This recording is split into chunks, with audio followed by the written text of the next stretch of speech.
تو بعض اوقات یہ زبان اللہ کی ناراضگی کا باعث بن جاتی ہے۔ تو سب سے پہلی پرہیزگاری تو یہ ہے کہ محتاط گفتگو کریں۔ دوسری بات، سوچیں، اچھا کریں۔ ہمیں کوئی بندہ اچھا ہی نہیں لگتا، ہر ایک کے بارے میں گمان بن جاتا ہے، اس میں تکبر بڑا ہے تو اس کے پاس آکڑ بڑی ہے، تو اس کے بعد پیسے بڑے ہیں تو اس کا نخرہ بڑا ہے، تو اس کو بھئی یہ آپ نے اور میں نے سوچ لیا۔ حقیقت اس کے برعکس ہے۔ اچھا گمان رکھیں، اچھا سوچیں۔ کوئی بعضوں کا چیز ایسی نظر آئے جو نامناسب ہو تو کوئی اچھا مفہوم اس کا بیان کر لیں، یعنی کسی بندے نے آپ سے صحیح سلام نہیں لیا آج، تو یہ بھی کہا جا سکتا ہے تکبر بڑا ہے، اور یہ بھی کہا جا سکتا ہے کہ لگتا ہے بیچارہ پریشان ہے، لگتا ہے کوئی دکھ ہے، کوئی تکلیف ہے، کوئی ٹینشن ہے۔ تو اچھا ترجمہ کر لیا جائے، اچھا گمان کر لیا جائے۔ نبی پاک صلی اللہ تعالی علیہ وسلم نے فرمایا اچھا سوچنا بھی عبادت ہے، اچھا گمان کرنا بھی عبادت۔ تو بھولیں اچھا، سوچیں اچھا۔ تیسری بات، رزق کے معاملے میں بہت محتاط ہو جائیں۔ 100 روٹیاں ایک وقت پیٹ میں نہیں جا سکتی، اتنا بڑا پیٹ ہی نہیں بنایا اللہ نے۔ لاکھوں کروڑوں کھائے نہیں جا سکتے ہر روز، اتنا بڑا اللہ تعالیٰ نے وسعت نہیں بنائی۔ رزق جو حلال ہے، جو طیب ہے، جو پاکیزہ ہے، صرف وہ رزق حاصل کریں۔ یہ نہیں ہو سکتا کہ آپ کسی کے بچوں کا حق چھین کے اپنے بچوں کو کھلا جائیں اور پھر کہیں میرے گھر میں سکون ہو۔ تو بھئی جب اتنے سارے لوگوں کا حق مار لیا ہے تو چین کہاں سے آئے گا، اطمینان کہاں سے آئے گا؟ رزق حلال نور پیدا کر دیتا ہے، اور غیر محتاط طریقے سے لیا ہوا مال وہ انسان کو بے سکون بھی کرتا ہے، ذہنی طور پہ الجھاؤ بھی پیدا کرتا ہے، اور سب سے بڑا نقصان یہ کرتا ہے کہ جب رزق حلال نہیں ہوتا تو بندے کا اللہ سے رشتہ کمزور ہو جاتا ہے۔ دیکھو میں نے کیا کہا، اللہ تعالیٰ سے رشتہ کمزور ہوتا ہے۔ نبی کریم صلی اللہ تعالی علیہ وسلم نے فرمایا ایک آدمی دور کا سفر کر کے چلتا ہے اور دیر سے کہیں پہنچتا ہے۔ شارحین حدیث فرماتے ہیں اس کا معنی یہ ہے کہ وہ اللہ کے گھر بیت اللہ میں پہنچا، لمبا سفر کر کے آیا، بیت اللہ پہنچا ہے، اور یہاں آ کے وہ دعا کرتا ہے یا رب یا رب یا رب۔ حضور علیہ السلام نے فرمایا اس کی دعا قبول نہیں ہوگی۔ یا رسول اللہ صلی اللہ علیہ وسلم، اتنا لمبا سفر کر کے آیا ہے اور اتنی مشقت سے پہنچا ہے تو کیوں نہیں قبول ہوگی؟ تو کریم فرمانے لگے اس لیے نہیں قبول ہوگی کہ اس نے جو کھایا ہے وہ بھی حرام پیسوں کا ہے، اور جو پیا ہے وہ بھی حرام پیسوں کا ہے، اور جو پہنا ہے وہ بھی حرام کا۔ تو جب تک رزق حلال نہ ہو دعائیں قبول، تو محتاط کمائیں نا، محتاط لائیں۔ پھر ایک اور بات بھی آپ کو عرض کروں، حلال میں برکت بڑی ہوتی، پیسے تھوڑے ہوتے ہیں پر ان میں برکت ہوتی۔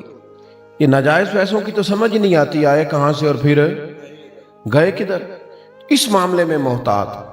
تیسری چوتھی بات یہ کہ لوگوں کو تکلیف دینے سے بچیں، اذیت نہ پہنچائیں۔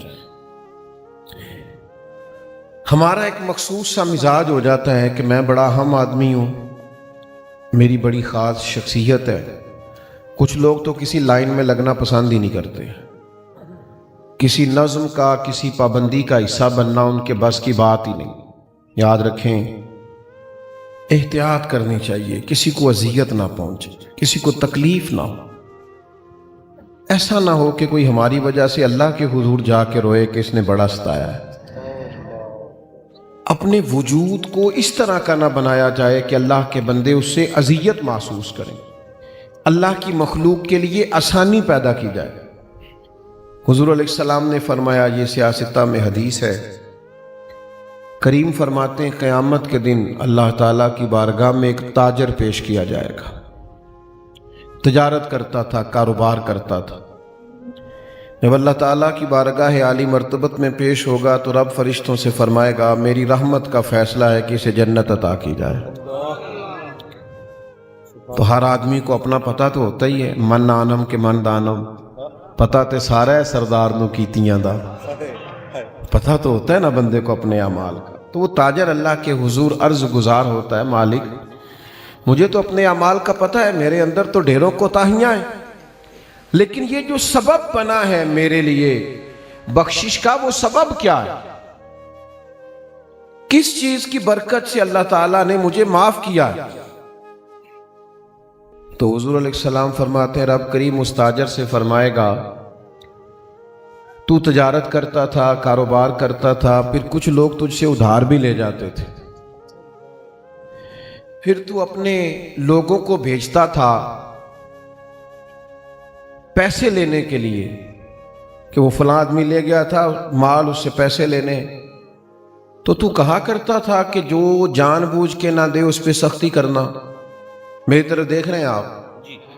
جو جان بوجھ کے نہ دے اس پہ سختی کرنا، لیکن اگر کوئی تنگ دست ہو، مجبور ہو، کمزور ہو، غریب ہو تو اس پہ آسانی کر دینا، ہمارا گزارا ہوتا ہے. تو کہا کرتا تھا.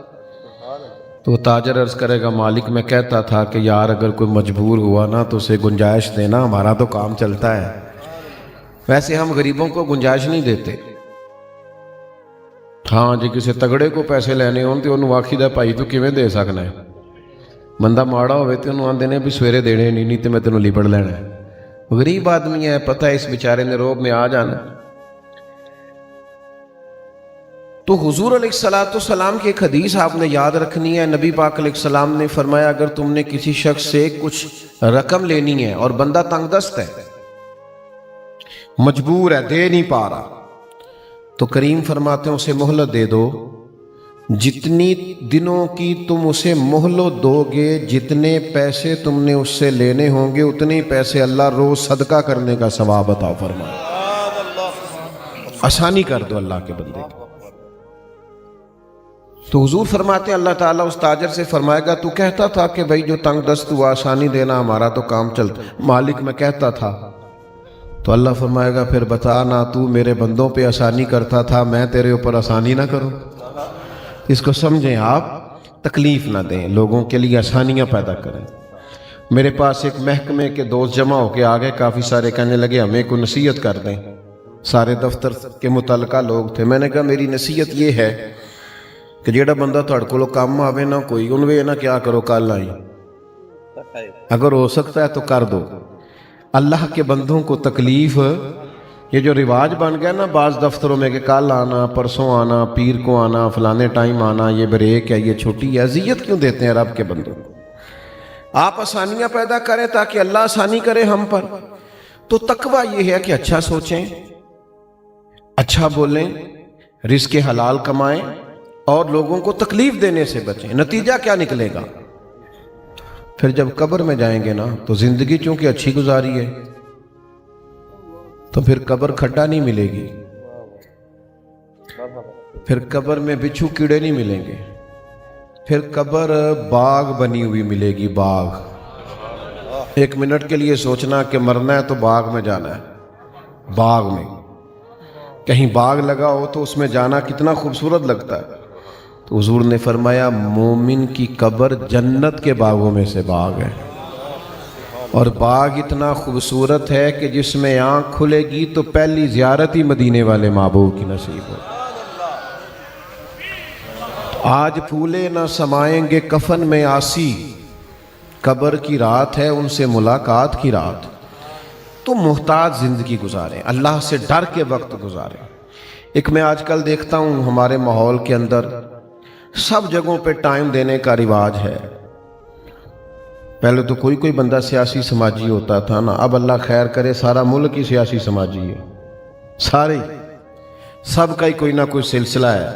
یا میں ولیمے پہ نہیں جا سکا تو چلو بیٹے کو بھیجتا ہوں، تعزیت کو نہیں جا سکا تو میں پرسوں چلا جاؤں گا. سب کو سیٹ رکھنا ہے، تعلقات ٹھیک رکھنے، ایسا بن کے رہنا ہے کوئی ناراض نہ ہو، اچھی گڈ بک میں رہنے کا شوق ہے. او بھائی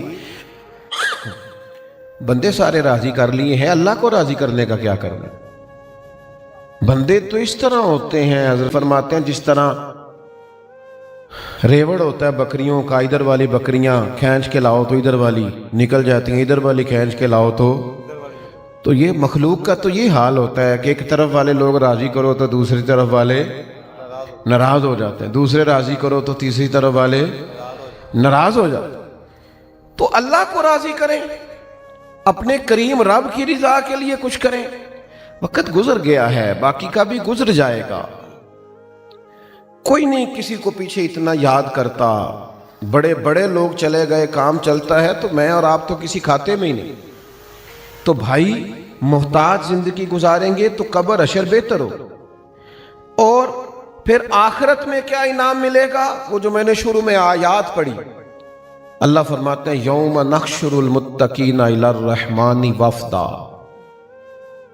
فرمایا جب متقی پرہیزگار لوگوں کی قبریں کھلیں گی تو وہ رب کی بارگاہ میں مہمان بنا کر پیش کیے جائیں گے۔ اگر محتاج زندگی گزار کے آئیں گے، اللہ سے ڈر کے وقت گزار کے آئیں گے، اپنے اعمال سوار کے آئیں گے، تو پھر قیامت کا خوف نہیں، بلکہ نتیجہ یہ نکلے گا کہ اللہ کی بارگاہ میں مہمان بنا کر پیش کیے جائیں گے۔ ہاں وَنَسُوقُ الْمُجْرِمِينَ إِلَىٰ جَهَنَّمَ وِرْدًا، جو مجرم ہوں گے، جرم کیے دنیا میں، انہیں دوزخ کی طرف پیاسے ہانکا جائے گا۔ جس طرح چرواہا بکریاں نہیں ہانکتا، اس طرح انہیں دوزخ کی طرف پیاسے ہانک دیا جائے گا، دوزخ میں پھینک دیا جائے گا۔ تھوڑا سا اپنے آپ کو ٹائم دیں، بڑا ٹائم دے لیا سماج کو، فلاح کو، اس کو اس کو، تعلقات کو، سیر سپاٹے کو، کھانے پینے کو، کپڑے پہننے کو، بڑا ٹائم، اپنے آپ کو ٹائم دیں، آپ اپنے اعمال پر غور کریں۔ یہ جو بے سکونیاں ہے، بے چینیاں ہے، اس کی اصل وجہ یہ ہے کہ روح اللہ کا ذکر مانگتی ہے، دل کہتا ہے لمبی لمبی دعائیں مانگ اپنے رب کے حضور، باطن پیاسا ہے، روح پیاسی ہے، اندر تڑپ بھی ہے اور طلب بھی ہے، لیکن ہم اسے اچھے کپڑوں کے ذریعے مطمئن کرنا چاہتے ہیں، کوئی نہیں مطمئن ہوتی۔ ہم اچھا کھانا کھا کے قلبی اطمینان چاہتے ہیں، اس سے نہیں آتا۔ یہ اللہ کی یاد سے آئے گا، یہ تقوی سے آئے گا، یہ پرہیزگاری سے آئے گا۔ اور دنیا میں کوئی تکلیف سہنی بھی پڑے تو سہ لینی چاہیے، آخرت بچانی چاہیے۔ دنیا میں کوئی مشقت برداشت کرنی پڑے تو کر لینی چاہیے، لیکن اپنی آخرت کو بگڑنے سے بچانا چاہیے۔ ہم سارا ٹائم دنیا کو دو، نتیجہ کیا نکلتا ہے؟ ہر آدمی آپ کو اپنی عینک سے دیکھتا ہے، وہ کہتا ہے میرے مطابق چلے تو پھر تو ٹھیک ہے، اور اگر کہیں میرے مطابق نہیں چلتا تو پھر بندہ ٹھیک نہیں ہے۔ اپنی ہے، اور کچھ لوگوں کا خیال ہوتا ہے آپ کو یوں چلنا چاہیے، تو کچھ کا خیال ہوتا ہے یوں ہونا چاہیے، تو کچھ کا خیال ہوتا ہے اس طرح ہونا چاہیے۔ تو بندوں کے معیار پہ تو پورا نہیں اتر سکتے۔ یہ دیکھو رب رسول کیا فرماتے ہیں، اس مطابق ڈھل جائیں۔ دنیا میں تھوڑی مشقت بھی برداشت کرنی پڑتی ہے تو کریں، تکلیف سہنی پڑتی ہے تو سہ جائیں، کہیں تھوڑا کم پیسوں میں گزارا کرنا پڑتا ہے تو کر جائیں، لیکن اپنی آخرت کو بچا لیں، قبر حشر کو بچا لیں۔ چھوڑ کے آ جاتے ہیں بڑے قریبی لوگ اور پلٹ کے کوئی نہیں جاتے۔ آہستہ آہستہ ہر آدمی کی جگہ ایک آدمی بیٹھ جاتا ہے، کوئی کسی کی ضرورت محسوس نہیں کرتا۔ دنیا میں کوئی آزمائش ہے تو خیر ہے، لیکن اپنی آخرت کو محفوظ کریں، بچائیں۔ صحیح بخاری میں حدیث ہے، مسلم میں بھی موجود ہے،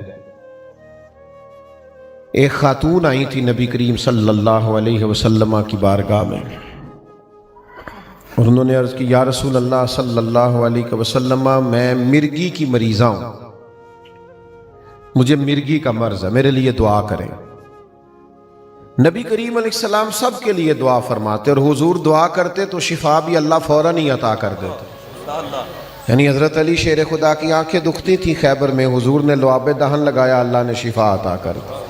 حضرت عبداللہ ابن عتیق رضی اللہ تعالیٰ عنہ کی پنڈلی ٹوٹ گئی، نبی پاک نے لعاب دہن لگایا، اللہ نے شفا عطا کر دی۔ تو سرکار دعا کرتے، اللہ کرم کر دیتا۔ اس خاتون نے بھی عرض کی مجھے مرگی ہے، میرے لیے دعا کرے۔ لیکن آج حضور علیہ السلام نے انفرادی بات ارشاد فرمائی، فرمایا اگر تو کہے تو میں دعا کر دیتا ہوں، اللہ شفا دے گا، اور اگر کرے صبر۔ کیا مطلب؟ مرگی کے ساتھ ہی زندگی گزارے۔ اگر کہے تو دعا کرتا ہوں اللہ شفا دے گا، اور اگر صبر کرے تو پھر میں دعا کروں گا اللہ تعالیٰ جنت عطا کرے گا. یعنی دنیا کی تکلیف کچھ برداشت کرنی ہے تو کر لیں، آخرت بچ جائے. خاتون تھیں، خواتین میں بعضوں کا صبر کم ہوتا ہے، لیکن اس بی بی نے چند سیکنڈ لیے سوچنے کو، 1 منٹ سے قبل کہنے لگی، ذرا بھی نہیں اس نے ٹائم لگایا سوچنے پہ، فوراً عرض کرنے لگی حضور میں کر لوں گی گزارا، دعا کریں اللہ جنت عطا کرے. آخرت ٹھیک ہونی چاہیے، اگلا معاملہ بہتر ہونا چاہیے. والآخرۃ خیر وابقیٰ، آخرت بہتر بھی ہے اور ہمیشہ باقی رہنے والی بھی ہے. آخرت میری درست ہونا چاہیے. قربان جائیں، اللہ کے محبوب نے اٹھا دیے پھر ہاتھ، اور حضور جب ہاتھ اٹھا دے پھر کرم کی برکھا برس جاتی ہے.